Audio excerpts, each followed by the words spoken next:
Sono 70 i casi di West Nile in regione Veneto. Di questi 40 sono sul territorio padovano, Rovigo e Treviso con 9 casi, Venezia con 7, Vicenza 3 e Verona con 2 casi.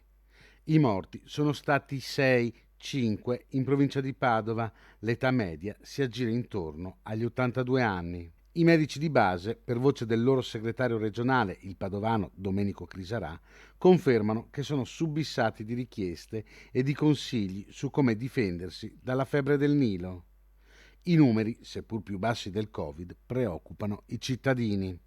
Il contesto climatico che stiamo vivendo, con corsi d'acqua molto rallentati a causa della siccità, permette il proliferare di zanzare che sono il vettore su cui si muove il virus.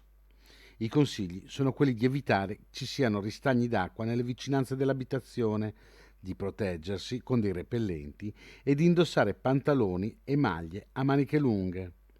Non è solo la West Nile presente sul territorio, si contano infatti 10 pazienti con la febbre dengue, 2 con il toscanavirus, 27 con la TBE, la malattia trasmessa dal morso delle zecche.